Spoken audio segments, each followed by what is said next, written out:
अस्सलामु अलैकुम वरहमतुल्लाहि वबरकातुहू। नाज़रीन और सामीन, उम्मीद है कि आप हज़रात खैरियत से होंगे। गैर मुस्लिम को उसके त्यौहार पर मुबारकबाद देना कैसा है? इसी तरह होली या दिवाली पर वो जो मिठाई देते हैं उसका खाना कैसा है? बहुत से हमारे मुस्लिम भाई गैर मुस्लिम भाइयों के त्यौहार पर उनको मुबारकबादी पेश करते हैं, और गैर मुस्लिम अपने त्यौहार के मौके पर हमारे भाइयों को जो मिठाई देते हैं उसका खाना कैसा है? अब दिवाली आ रही है तो इस मौके पर लोग सवाल भी करते हैं और लोगों के जहन में यह सवाल पैदा भी होता है।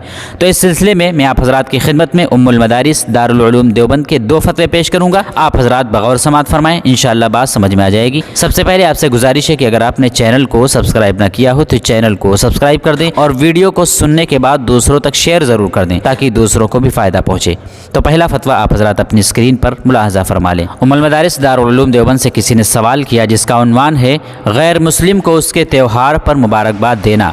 सवाल: हिंदू को उसके त्यौहार पर मुबारकबाद देने का क्या हुक्म है? जवाब: बिस्मिल्लाहिर्रहमानिर्रहीम। गैर मुस्लिम को उसके त्यौहार पर मुबारकबादी पेश करना सही नहीं। सिर्फ मुसलमानों को उनके ईद व बकरीद के मौके पर मुबारकबादी पेश कर सकते हैं। वल्लाहु तआला आलम। दारुल इफ्ता दारुल उलूम देवबंद। अब आप हज़रात अपनी स्क्रीन पर दूसरा फतवा भी मुलाहज़ा फरमा लें, इंशाअल्लाह बात क्लियर तौर पर समझ में आ जाएगी। किसी ने दारुल उलूम देवबंद के दारुल इफ्ता से सवाल किया, उन्वान है होली दिवाली की मिठाई। सवाल: जज़ाकुमुल्लाह। हज़रत जवाबात देने के लिए। नंबर 1, क्या दिवाली के मौके पर गैर मुस्लिम लोग को मुबारकबादी देना दुरुस्त है? वो लोग ईद की मुबारकबादी देते हैं। नंबर 2, क्या दिवाली की मिठाई वगैरह लेना और खाना जायज़ है? नंबर 3, क्या पटाखे का कारोबार करना और बेचना जायज़ है? मुझे इन सवाल के जवाबात बाहवाला मतलूब हैं, नवाजिश व एहसान होगा। जज़ाकुमुल्लाह। अब जवाब भी सुन लेते हैं। जवाब: बिस्मिल्लाहिर्रहमानिर्रहीम। नंबर 1, इस्लामी त्यौहार खुशी मनाने का पाकीज़ा तरीक़ा है, वो इस लायक है कि उसकी मुबारकबादी दी जाए।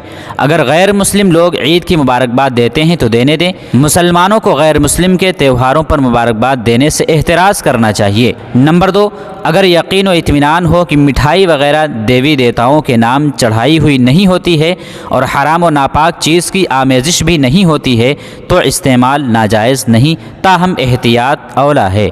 नंबर 3, नहीं। वल्लाहु तआला आलम। दारुल इफ्ता दारुल उलूम देवबंद। नाज़रीन इकराम, उम्मीद है कि आप हज़रात को ये मसला समझ में आ गया होगा। आप हज़रात इस वीडियो को दूसरों तक शेयर भी करें। अस्सलामु अलैकुम वरहमतुल्लाहि वबरकातुहू।